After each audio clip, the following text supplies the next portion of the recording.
రేగు ముల్లోలే నాటు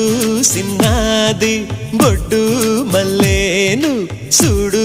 అన్నాది మీసాలు గుచ్చాకుండా ఒరి బాబో ముద్దాడుతావా అంది